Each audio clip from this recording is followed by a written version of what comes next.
우리가 이번 한 주도 우리 욥기 말씀 여러분 조금은 어려울지라도 여러분 잘 감당하고 계신 줄 믿습니다. 자, 우리가 지난 주일부터 이제 내일까지 말씀이 두 번째 논쟁 마당이라고 있습니다. 욥기는 논쟁이 세 친구가 사이클이 세 번을 돌아요. 그래서 지난 주일 말씀 15장부터 내일까지 21장까지 말씀이 두 번째 논쟁 마당이다. 자, 우리는 무엇보다 지난주에 내가 믿고 있는 것이 예수가 아니라 종교라면 우리 그 말씀 속에서 종교와 신앙의 차이가 무엇인지를 알게 됐고요. 이 세 친구는 결국 세상과 종교적인 그리스도인을 예표하는 모습이라는 것을 우리는 알게 되었습니다. 그렇습니다. 세 친구의 얘기는 겉으로는 다 맞는 것 같지만 사실은 그 말이 틀렸다는 것을 주님이 말씀하셨기 때문에 여러분 어떤 일에도 여러분 결코 이 안에 있는 내용이 좋다고 이걸 인용하는 것은 성경을 사실을 모르는 일과 똑같다 말씀을 드렸습니다. 우리는 신앙과 종교의 차이 중에서 신앙의 가장 핵심이 뭐냐? 십자가, 바로 은혜를 통한 구원이다 라는 것을 우리는 다시 말씀을 통해 배웠지요. 자, 이제 오늘은 모든 신앙에 양면이 있기 때문에 본질적인 면이 있다면 구속사적인 말씀의 묵상은 구속사적인 적용으로 가야 한다. 그래서 묵상과 적용은 꼭 같이 가야 됩니다. 여러분이 이론만 있다면 삶이 없잖아요. 우리는 교회 안에서 신앙생활을 잘 배워서 세상에서 삶의 신앙으로 가져가는 거잖아요. 교회에서 신앙생활하는 게 아닙니다. 교회에서는 신앙의 원리를 잘 배워서 세상에 나가서 배운 원리를 가지고 적용한다. 부부 사이에, 자녀 사이에, 직장에서, 형제들 가운데 우리 이 모든 것이 적용이라는 것을 우리는 알고 있죠. 자, 여러분 빌립보서 2장 12절에 이런 말씀이 있어요. 그러므로 시작. 그러므로 나의 사랑하는 자들아, 너희가 나 있을 때뿐 아니라 더욱 지금 나 없을 때에도 항상 복종하여 두렵고 떨림으로 너희 구원을 이루라. 자, 여기 뭐라고 나와 있죠? 그러므로, 그 다음에 뭐라 그랬죠? 나 있을 때뿐 아니라 나 없을 때도, 교회에 나오지 않았을 때에도, 누가 보는 눈이 없더라도 오직 복종하여, 그렇죠? 그 다음에 항상 복종하여 두렵고 떨리는 마음으로 구원을 이루라. 받은 구원이 삶에서 이루어져야지만이 온전한 구원이라는 거예요. 내가 구원받아서 나는 천국 갈 거야, 여러분 그걸로는 부족해요. 나는 그 믿음을 가지고 변화된 신분을 가지고 변화된 신분의 삶을 살아가는 데까지 가야 된다. 이것이 묵상, 본질과 적용의 두 날개인 거죠. 자, 오늘 말씀의 구절을 보면은요, 세 가지가 매일 성경 보시면 나와 있죠. 1절부터 3절이 뭐죠? 다 같이요. 내 말을 들어달라. 이런 매일 성경 보시면 빨간 글씨로 잘 문단이 나눠져 있죠. 두 번째 뭐죠? 내 조급함은 당연하다. 세 번째 뭐죠? 악인은 번창한다. 여러분 다시 꼭 말씀을 드릴게요. 여러분 주일날은 매일 성경을 조그만 가방 안에서라도 꼭 가져오셔야 돼요. 그래서 주중에 묵상한 것을 같이 가야지만 말씀이 들려요. 여러분 주일은 그냥 맹 놓고 앉아있는 시간이 절대 아닙니다. 목사님 말씀하세요, 난 들을게요. 여러분 거의 까먹습니다. 말씀은 연결성이 있어야 돼요. 그래서 주중에 묵상된 노트와 묵상된 말씀을 매일 성경을 꼭 가지고 지참하고 거기에 주일자 말씀에다가 기록하고, 여러분 이것이 연속될 때만이 그 말씀이 내 것이 된다. 여러분 제가 죽을 때도 꼭 이 얘기를 하고 죽을 거예요. 여러분 매일 성경 꼭 가져오고 주일날, 그리고 제가 천국 갈 거니까 그 전까지는 꼭 제 이 유언을 지켜주시기를 부탁을 드립니다. 자, 그러면 도대체 이 친구들은 뭐를 놓쳤길래 이렇게 무례한 자가 되고 뭐를 놓쳤길래 공감 제로인 자가 될까? 오늘은 좀 적용적으로 한번 말씀을 나눠볼게요. 이후에 친구들은 하나님으로부터 질책을 받아요. 뭐라 그러죠? 니들 얘기한 거 다 틀렸어. 그리고 욥에게 가서 용서를 구해. 이 나쁜 놈들이에요, 이 말은. 그리고 만약에 욥이 용서 안 하면 나 니들 국물도 없어. 그러니까 이 세 친구들의 얘기를 가지고 만약 여러분들이 앞뒤도 모르고 인용한다면 정말 잘못된 말씀을 묵상을 하는 거죠. 하나님이 욥에게 용서를 구해. 니들이 말한 거 다 틀렸어. 욥이 용서 안 하면 나 너희들 용서 안 할 거야. 이게 욥기 42장의 결론이라면 이 사람들은 도대체 뭐가 문제였을까? 새 친구들에게 필요한 것은 오늘 우리들에게는 필요하지 않을까? 나에게는 혹시 나도 모르게 종교적이 되고 예수가 사라진, 십자가가 사라진, 은혜와 감격이 사라진 나는 아닐까? 그래서 오늘 제목이 후회하지 않는 삶을 위한 세 가지, 다 같이요, 연습이라고 했어요. 연습은 반복해야 돼요. 오늘 깨닫고 여러분들이 반복해야지 이게 내게 되는 겁니다. 말씀은 깨닫는 데서 멈추면 안 돼요. 이것을 깨닫고 내 것으로 만들려고 계속 엑서사이즈, 반복해야 됩니다. 자, 첫 번째 연습은 뭐냐 하면 다 같이요, 저주기 연습. 시작. 저주기 연습. 구속사적인 적용 중에 가장 중요한 적용 중에 하나는 지는 연습이에요. 여러분 중에 잘 이해가 안 되시는 분이 있을 거예요. 아니, 믿음으로 승리해야 되죠. 물론 맞습니다. 그러나 그 승리는 이기는 것만이 능사가 아니다.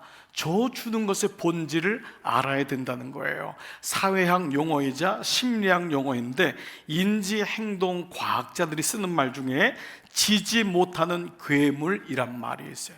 이거는 성숙한 성장된 어른을 향한 말이에요. 어른 중에서 지는 걸 못해요. 부모가 됐는데도 지는 걸 못해요.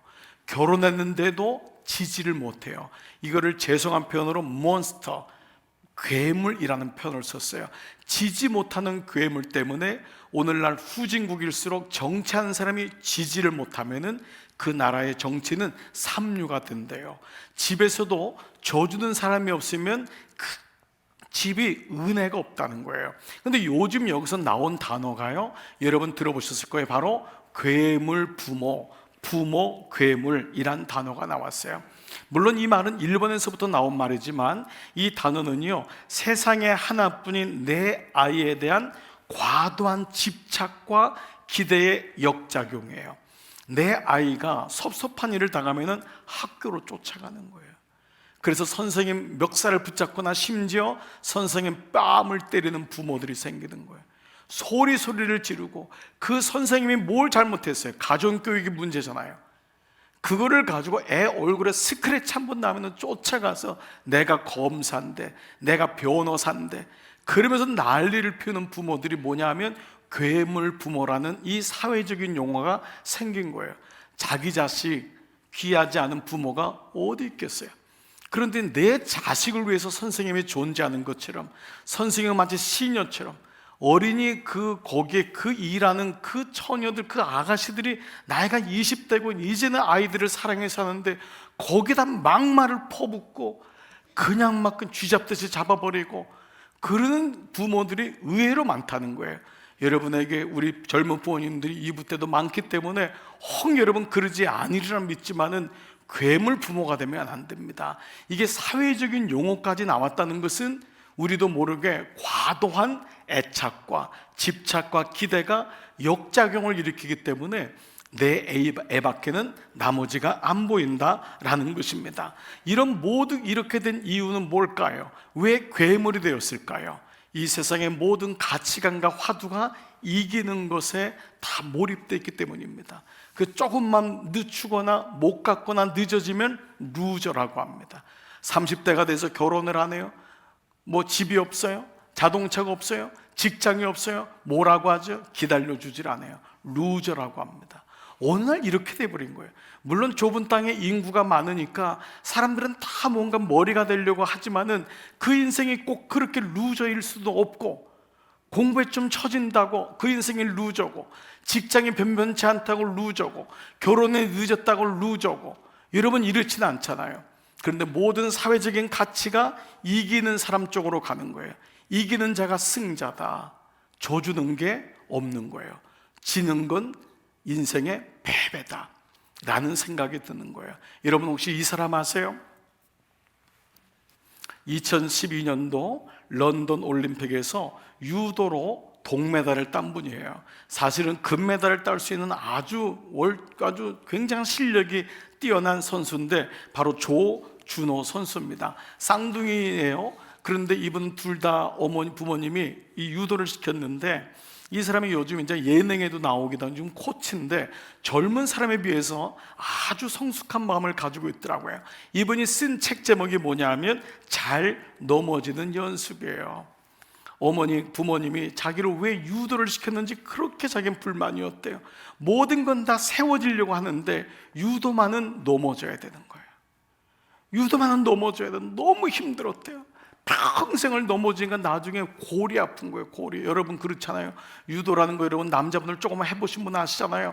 낙법 배우는 게 제일 어려워요. 모든 운동은 상대방을 치는 건데 유도는 낙법부터 배워요. 그런데 이분이 깨달았대요. 인생은 넘어지지 않는 인생이 없구나. 그래서 인생은 잘 넘어지는 연습을 하는 게 진짜 성숙한 사람이구나. 그렇습니다. 여러분 중에는 지지 않으려고 몸부림치는 분이 있을 거예요. 그리고 지면은 그게 용납이 안 되는 거예요. 너 이번에 몇 등 했니? 이것도 등수라고 받아왔니? 우리는 아이에게 어떤 물론 훈육적인 차원에서 조금 어떤 이 프레셔를 줘서 아이가 잘하기도 원하지만 우리 마음속에, 부모의 마음에도 지면은 안 돼. 이겨야지. 어디를 가든지 이겨야지. 그래서 예수 믿는 사람이 제일 잘 쓰는 말음이 뱀의 꼴이 되지 말고 뱀의 머리가 되라. 용꼴이 될 바에는.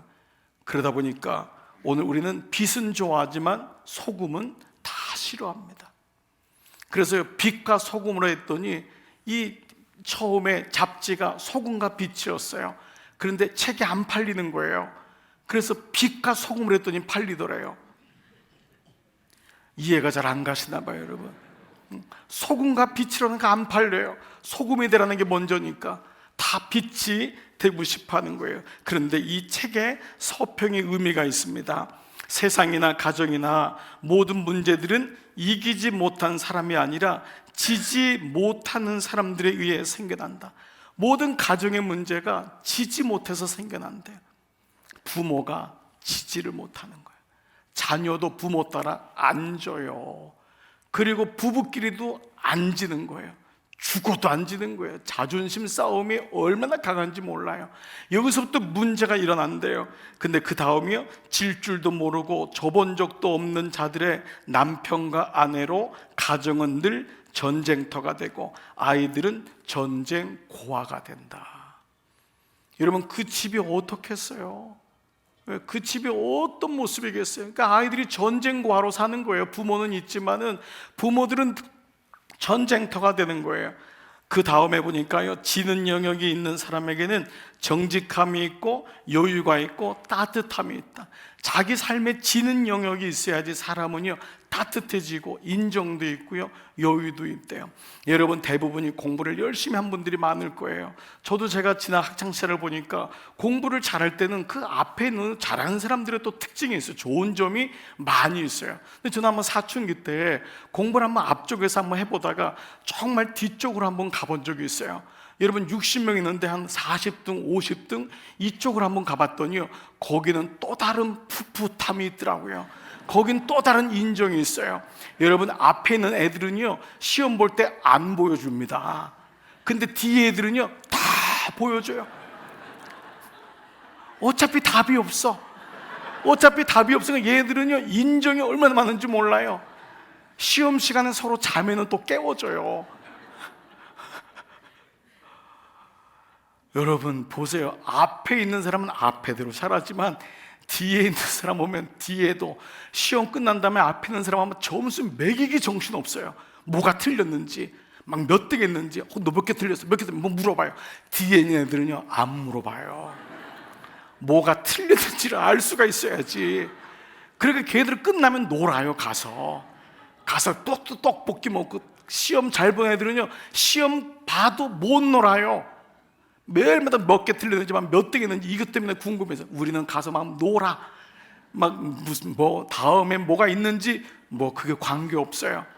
물론 여러분 이것만이 좋은 건 아니지만 오늘 이 말 그대로예요. 지는 영역이 있는 사람에게는 여유도 있고 따뜻함도 있다. 그리고 지지 않는 사람에게는 성공은 있을지 몰라도 진심도 없고 타인에 대한 애정도 없을 수 있다는 거예요. 그러니까 그 다음 말이 의미가 있죠. 져본 사람만이 진 사람의 눈물을 안다. 아픈 사람만이 아픈 사람의 마음을 아는 거예요. 자식의 실패를 경험해 보니까 남의 자식도 귀한 줄 알고, 우리 인생에서 암도 겪어보니까 암이란 게 불쑥 찾아오는 손님 같구나, 이것도 깨닫는 거예요. 부도도 당해보니까 부도당한 사람 마음을 아는 거예요. 어떻게 했길래 부도를 당해? 아이고 어이구 어떻게 사업을 했길래. 그런데 내가 한번 당해보니까 부도당한 사람의 마음도 아는 거예요. 그렇습니다. 그래서 이때 주의 말씀이 이해가 되는 거예요.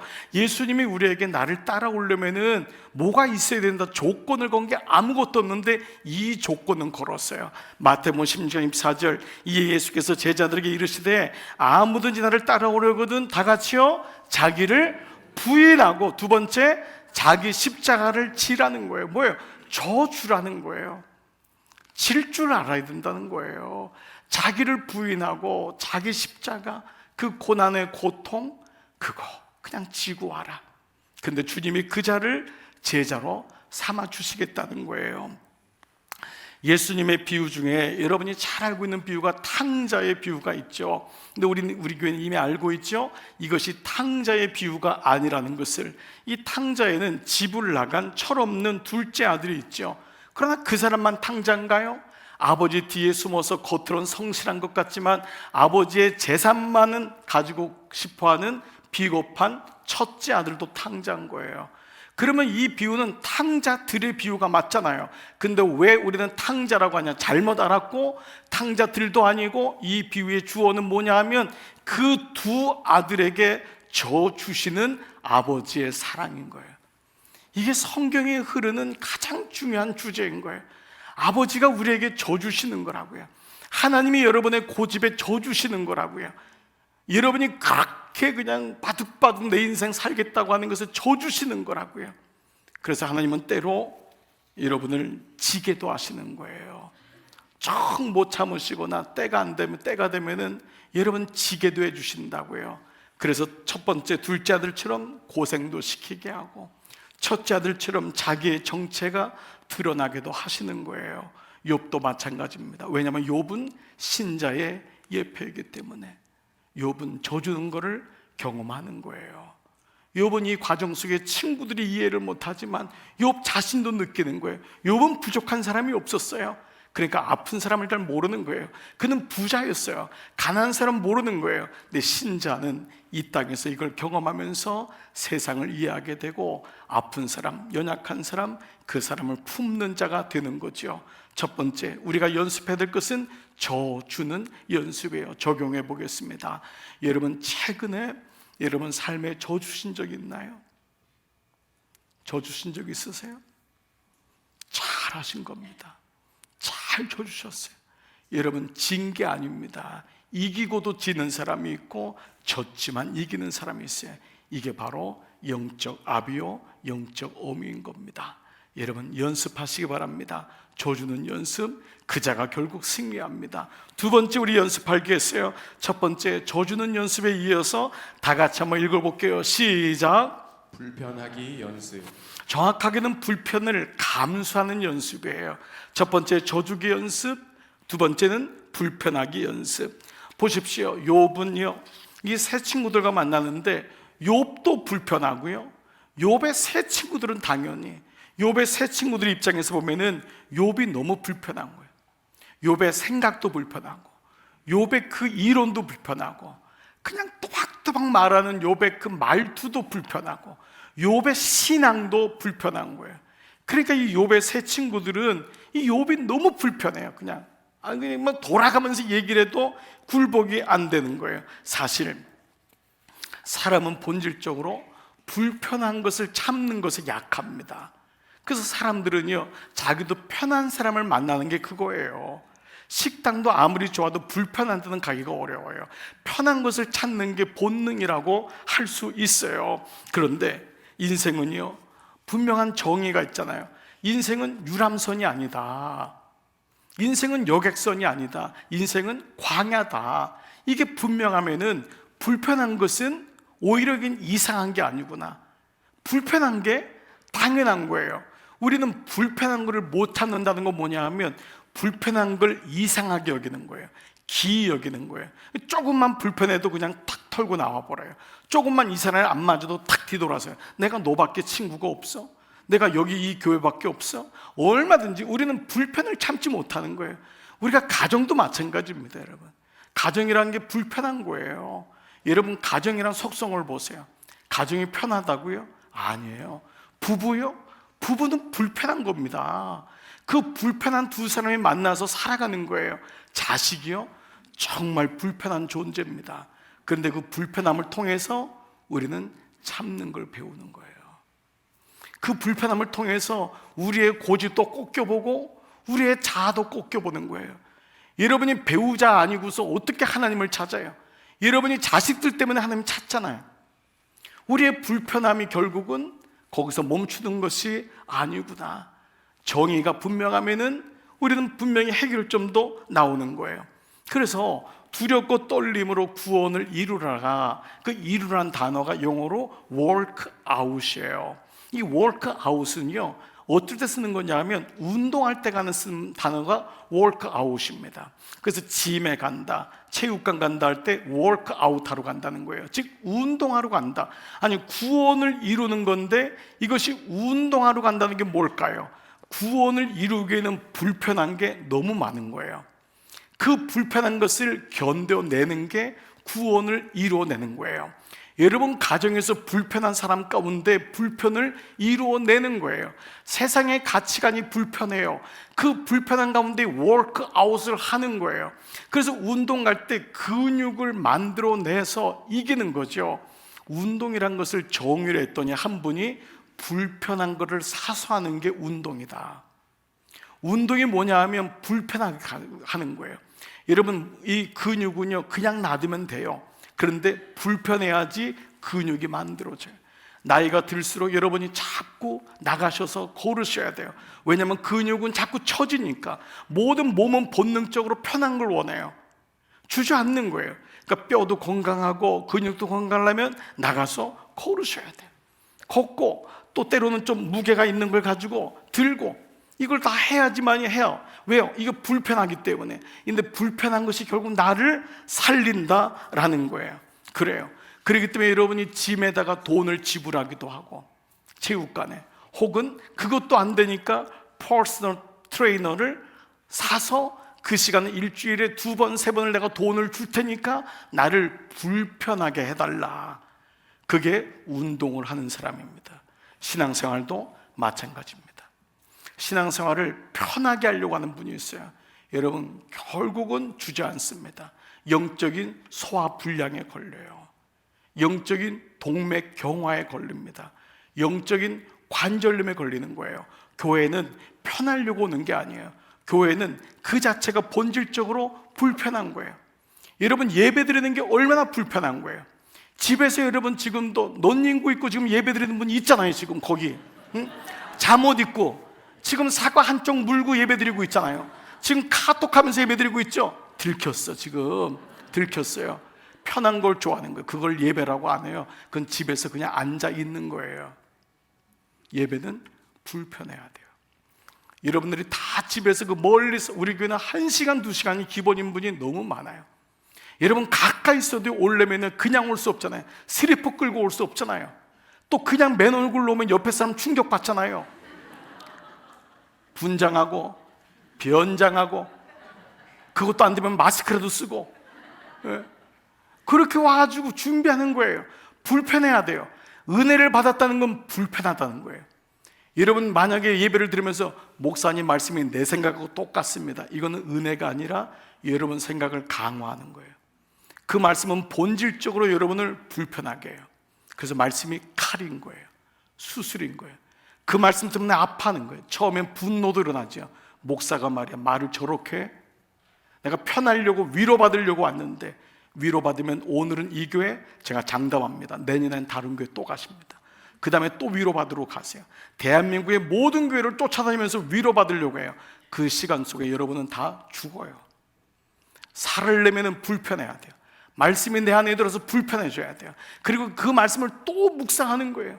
한 번 듣질 않고 그 말씀을 직장 가서 또 받아쓰고 또 묵상하고 목원들이랑 나누고 이 불편을 나누는 거예요. 그래서 그리스도는 이상한 존재예요. 이런 존재예요. 바로 불편함을 연습하는 사람들. 이게 그리스도인인 거예요. 세상 사람들은 알 수가 없죠. 왜 저렇게 가서 전도도 하고, 여러분 모든 신앙생활 보세요. 그렇게 불편해서 온 걸로 끝나나요? 여러분 어떤 사람은 불편을 사서 해요. 안내도 하고 교사도 하고. 오늘 찬양대, 여러분 찬양대 하려면 여러분 2시간 전에 여러분 오셔야 돼요. 끝난 후에 또 연습해요. 예. 왜 그래요? 불편을 사서 하잖아요. 근데 많은 사람들이 은혜를 경험하잖아요. 그리고 그렇게 예배를 드릴 때 내게도 은혜가 되잖아요.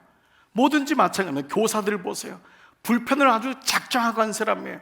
아이들 만나려고 1시간 전에 오고, 주중에도 연락하고, 자기 돈으로 다 간식 사주고, 애들 쫓아다니고, 심지어 초등학교 앞에 가서 선생님이 뭐 잘못했다고 거기서 애들을 기다려가지고 웰컴 해주겠어요. 애들한테 믿음 심어주려고. 그게 선생님인 거예요. 그게 선생님. 그게 여러분 불편을 감수하는 거예요. 교회 안에 여러분 주차하는 것도 보세요. 누가 탁 오면은 여러분 편하게 탁 그냥 해주시면 호텔처럼 다 주차위원들이 와서 안녕히 오셨습니까? 회장님. 세상에서도 사장이고 회장인데 딱 그냥 들어가십시오.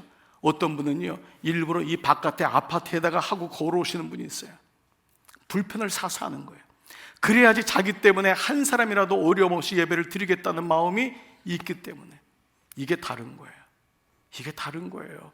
똑같이 예배를 드려도 이 교회는 왜 이렇게 불편해 하는 분이 있는가 하면, 어느 분은 불편을 사소하고 감사히 여기는 거예요. 영적인 신앙생활도 봐보십시오. 말씀 묵상 불편한 거예요. 묵상 불편한 거예요. 매일마다 묵상한다는 거 불편한 거예요. 근데 묵상을 누가 했어요? 여러분 제가 시킨 게 아니에요. 예수님이 묵상하셨잖아요. 입만 열면 말씀이 나왔잖아요. 새벽 미명에 한적한 곳에 가서 말씀을 묵상했잖아요. 예수님도 본인을 불편하게 만들으셨잖아요. 여러분 1:1 양육이란 거 불편한 거예요. 사람은 다 혼자 있는 걸 원해요. 근데 그 사람과 17주를 보내야 돼. 이게 보통 불편한 게 아니에요. 근데 누가 만드는 거예요? 예수님의 제자들하고 3년 동안 하신 게 1:1 제자 양육이에요. 그래야지 그 사람이 바뀌니까, 그래야지 그 사람의 어떤 모멘트가 일어나니까, 그때 눈이 열리니까, 그때 묵상할 수 있으니까, 그 여러분들이 귀한 시간을 내서 그 한 분이나 17주 동안 동반자가 되어주기도 하고 양육자가 되어주기도 하고. 그게 불편한 거예요. 목장 보세요.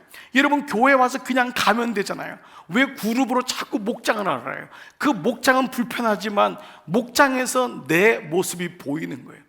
그리고 목장에 사람은 같이 있을 때 그 안에서 신앙을 배워나가는 거예요. 근데 여러분 교회 와서, 우리 교회 왔는데도 난 묵상도 안 해. 여러분 좀 점검해 보셔야 돼요. 난 묵상도 안 해. 여러분 나 양육도 안 해. 여러분 목장도 안 해. 여러분 제가 말씀드릴게요. 우리 교회 오지 마세요. 여러분 다른 교회 많아요. 굳이 왜 우리 교회 오세요? 우리 잠실에도 교회가 너무 많은데 굳이 왜 불편한데 우리 교회 오세요? 다른 교회 가셔서 거기서 편하게 신앙생활 하세요. 제가 이렇게 얘기하는 건 또 오지 말라고 하는 얘기가 아니에요.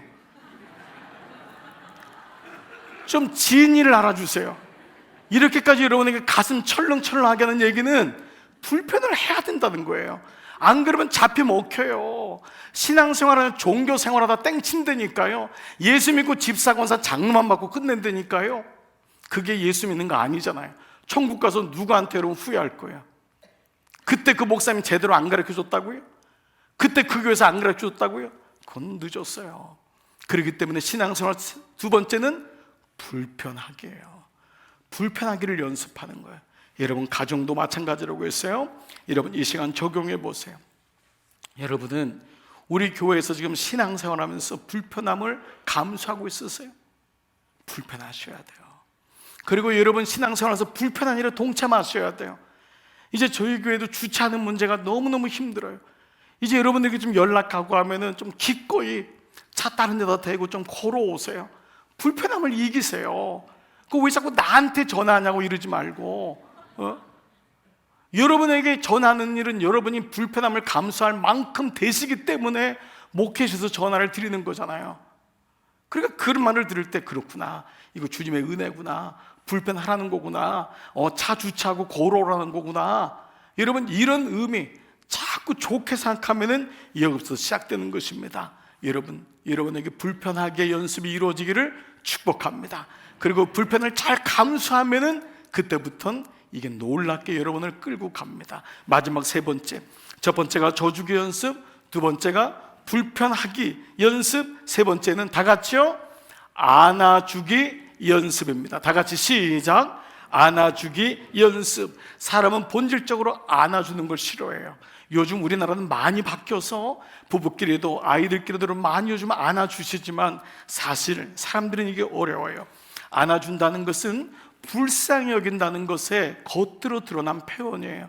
내가 너를 사랑해, 불쌍히 여겨, 궁휼히 여겨. 그런데 이 세 친구들은 욥을 안아주기는커녕 매몰차게 몰아세우기만 합니다. 여러분, 이 말씀 묵상하다가 정말 욥의 친구들 너무한 것 같지 않아요? 이 정도 되면은 한번 안아라도 줘야 되잖아요. 손이라도 잡아줘야 돼요. 지난 19장 말씀에 뭐라고 나왔어요? 19장 20절인가? 나를 불쌍히 여겨달라고.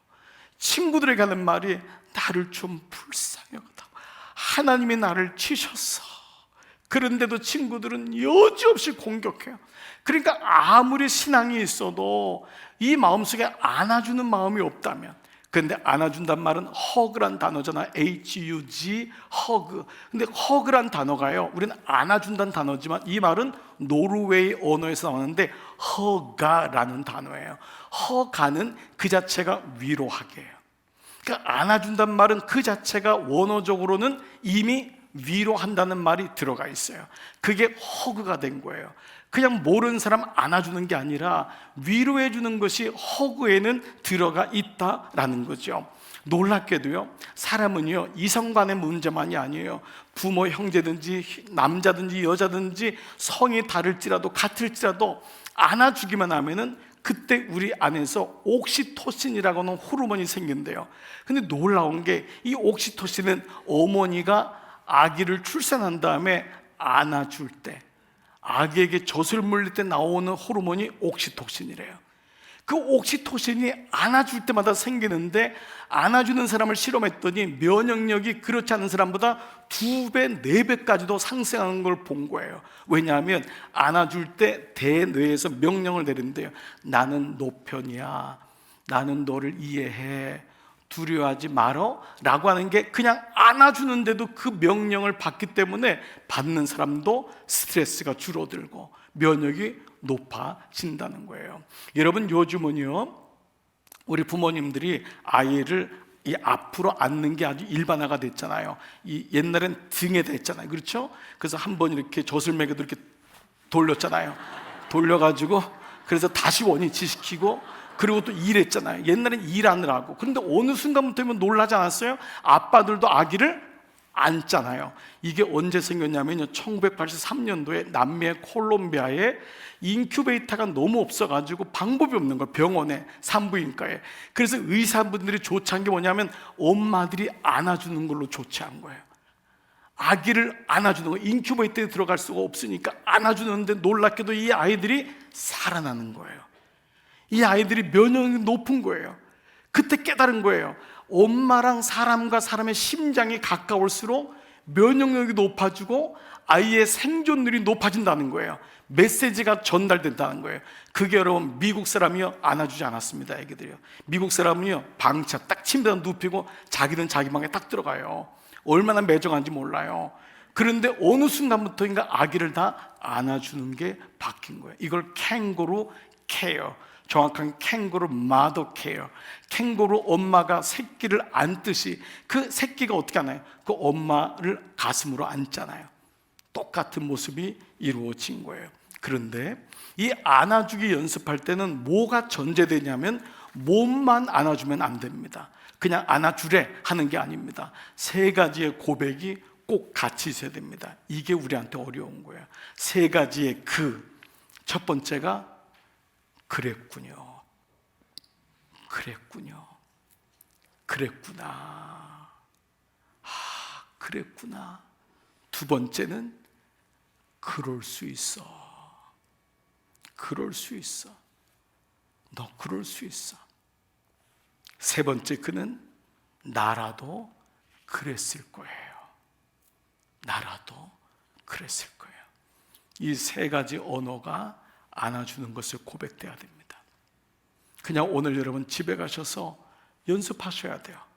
여러분 물론 지나가는 사람 보고 내가 안을 수 없잖아요. 오늘 여러분 또 올라가다가 뭐 아무나 보고 안을 수 없잖아요.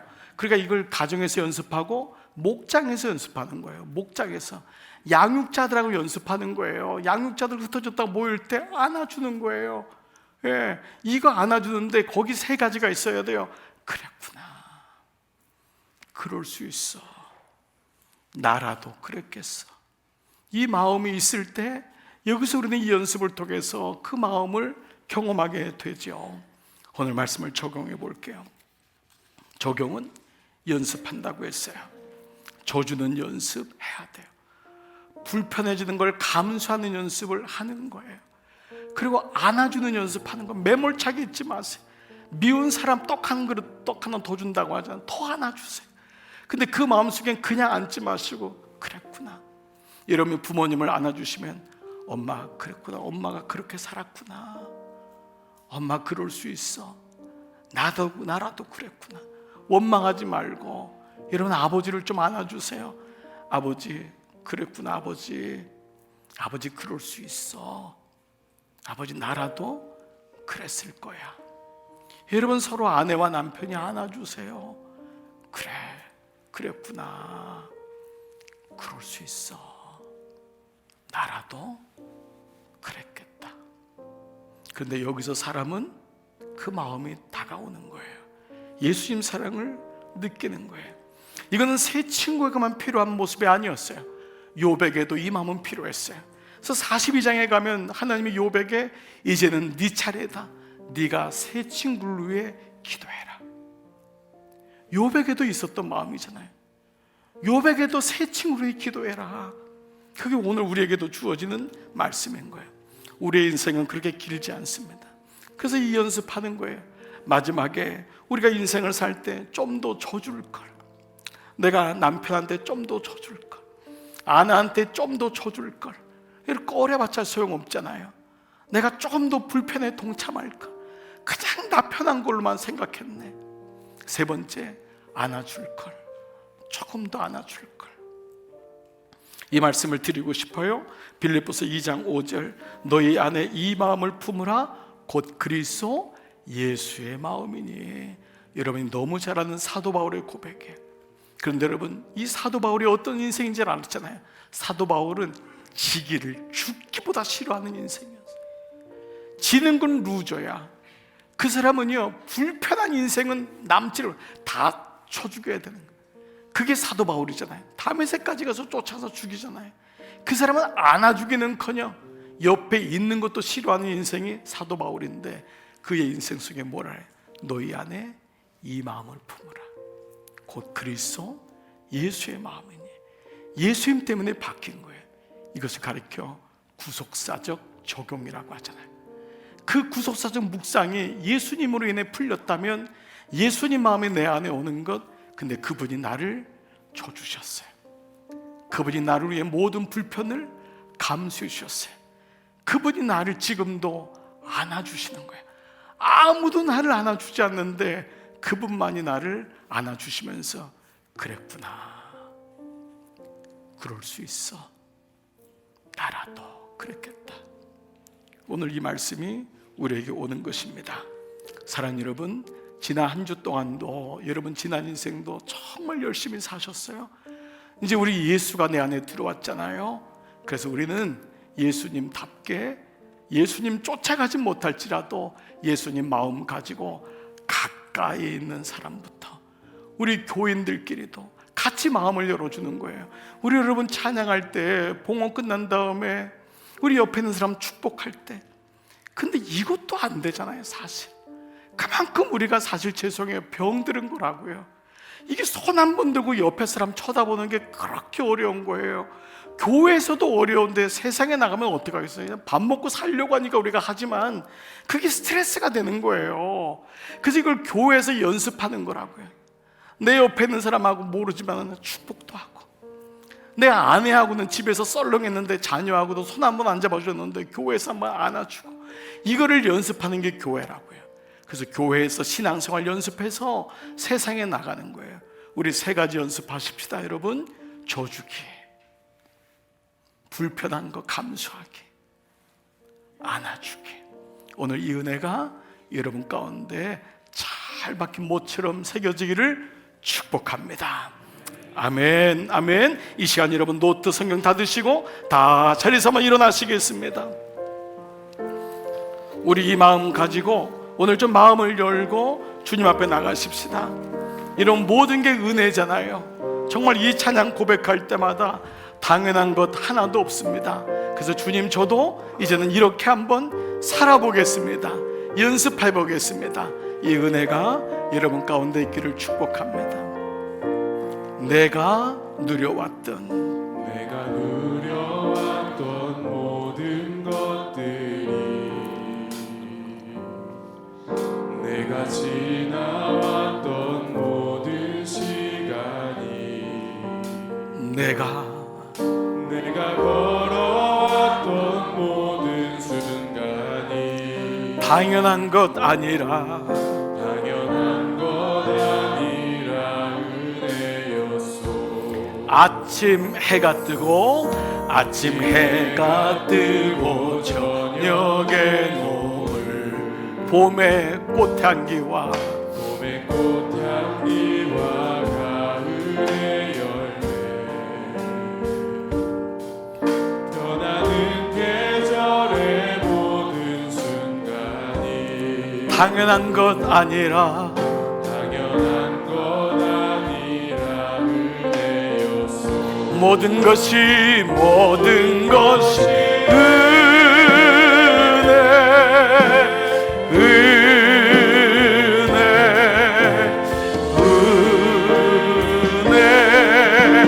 한없는 은혜. 내 삶에 당연한 것 하나도 없었던 것을, 모든 것이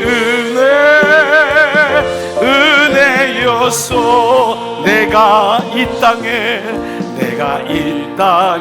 태어나 사는 것, 어린아이 시절과 지금까지 숨을 쉬며 살며 꿈을 꾸는 것, 당연한 것 아니라 은혜. 내가 하나님의 자녀로 살며 오늘 찬양하고 예배하는 삶, 복음을 전할 수 있는 축복이 당연한 것 아니라 은혜. 모든 것이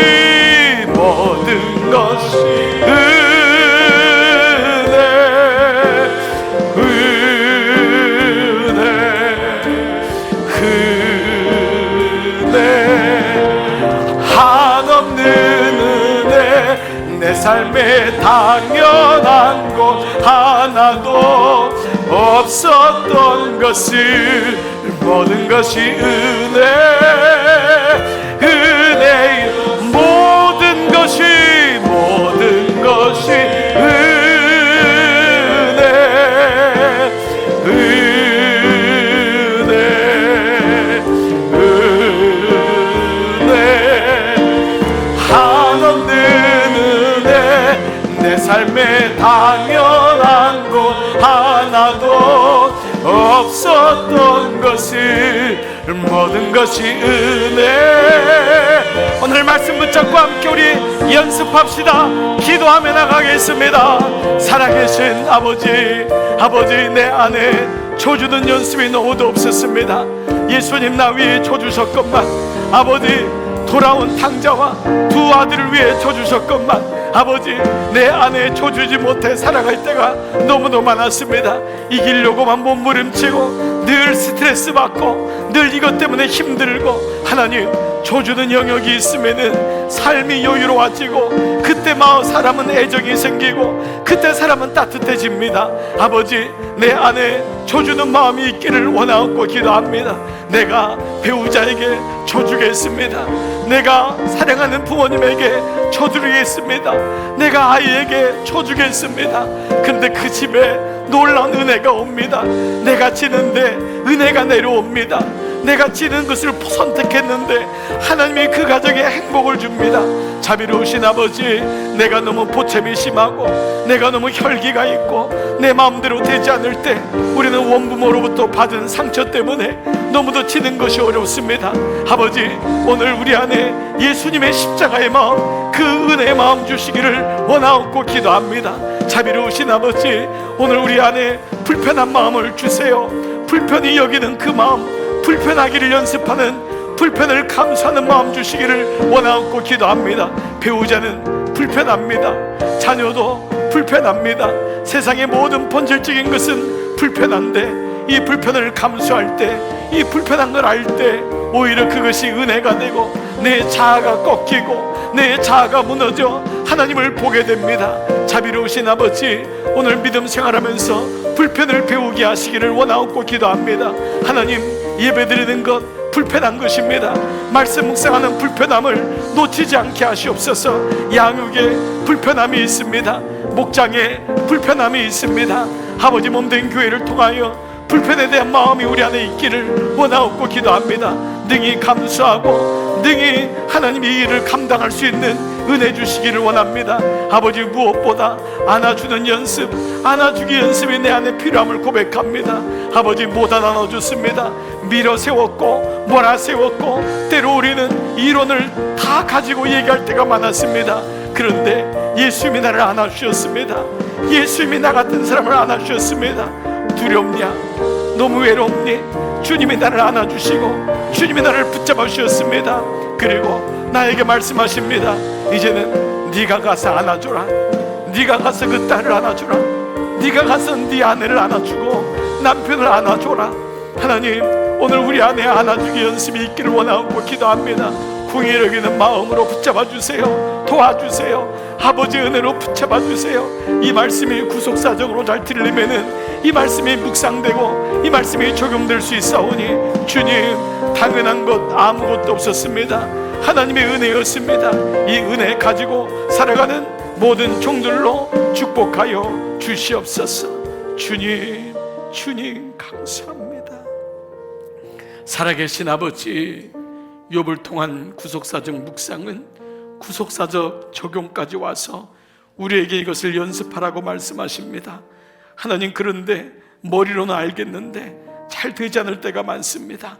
하나님, 줘줘야 되는데 줘주는 게 죽기보다 싫고, 불편한 거 참아내고 서로 견뎌야 되는데 우리는 불편한 거를 잘 못 참습니다. 훈련받는 걸 너무도 싫어합니다. 하나님, 무엇보다 안아주는 게 너무도 힘듭니다. 그런데 예수님이 나를 위해서 줘주시고 나를 위해 모든 불편한 것, 죽음까지도 대신 죽어주시고 그 주님이 나를 안아주셨습니다. 오늘 이 사랑을 경험한 종들마다 이제 이것이 연습되게 하셔서 목장 안에서 만날 때마다 많이 안아주고 많이 서로 격려해주고 많이 참아주고 견뎌주는, 그리고 가정 안에서도 부단히 연습할 수 있도록 아버지 축복하여 주시옵소서. 종들을 파송합니다. 이번 한 주간 이 연습 잊지 말고 수시로 반복하고 만날 때마다 기쁨으로 회복하는 우리 강남주간 공동체로 인도하여 주시옵소서. 우리 교회로 부르신 이유가 있으시죠. 같이 훈련받고 같이 믿음으로 장성한 자녀, 장성한 분량까지 나가라고 말씀하십니다. 한 분도 하나님 우리 공동체에서 사라지거나 없어지지 말게 하시고 함께 주님 오시는 그날까지 승리하도록 축복하여 주시옵소서. 이제는 성부와 성자와 성령의 은총이 머리 숙인 모든 종들 위에 이제로부터 영원토록 함께 하시기를 간절히 축원하옵나이다. 아멘.